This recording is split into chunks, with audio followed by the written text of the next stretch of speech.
खूबसूरत लड़की ने काले लड़के के साथ जबरन 10 से 12 रातें क्यों गुजारी और वो लड़की गांव में सभी लोगों के साथ क्यों सो जाती है?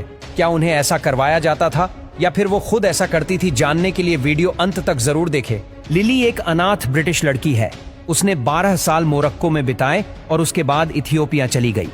लिली अब इथियोपिया वापस जाना चाहती है क्योंकि वहां उसका कोई खास व्यक्ति है, लेकिन ऑफिसर साफ तौर पर कहते हैं कि इथियोपिया की स्थिति ठीक नहीं है, इसलिए लिली वापस नहीं जा सकती। तब लिली सिर्फ 7 साल की थी और अनाथालय में रह रही थी।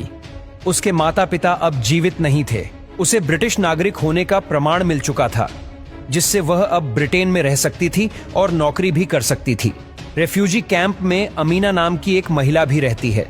वह गर्भवती है और उसका एक बेटा अहमद है, लेकिन उसके पति के बारे में कुछ पता नहीं है कि वह जिंदा है या मर चुका है। रेफरल एजेंसी अमीना और अन्य रेफ्यूजीज को रहने के लिए अलग अलग शहरों में भेजने की व्यवस्था करती है। कुछ दिनों बाद लिली का नाम लिस्ट में आता है और वह लंदन शिफ्ट हो जाती है।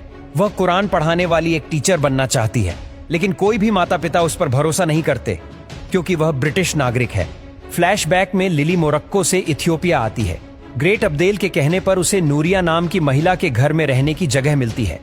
नूरिया की बेटी सोफिया बीमार है।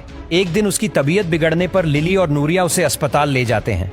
वहां डॉक्टर अब्दुल नाम का एक व्यक्ति उसका इलाज करता है। अब्दुल लिली से पूछता है कि एक ब्रिटिश लड़की इथियोपिया में क्या कर रही है। लिली इसका जवाब नहीं देना चाहती, लेकिन अब्दुल को लिली में दिलचस्पी हो जाती है।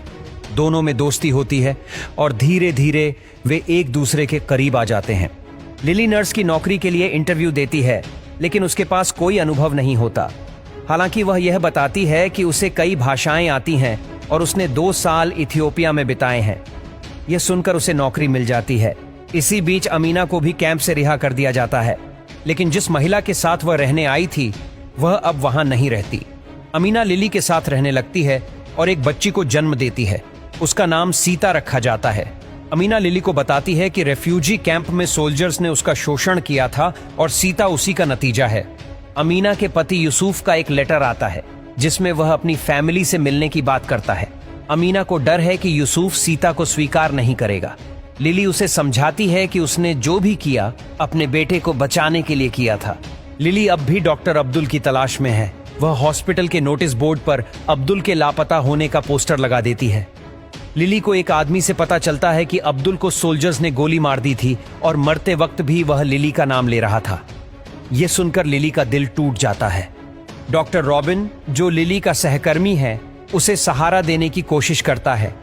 अमीना अपने पति यूसुफ और बच्चों के साथ कनाडा जाने की तैयारी करती है।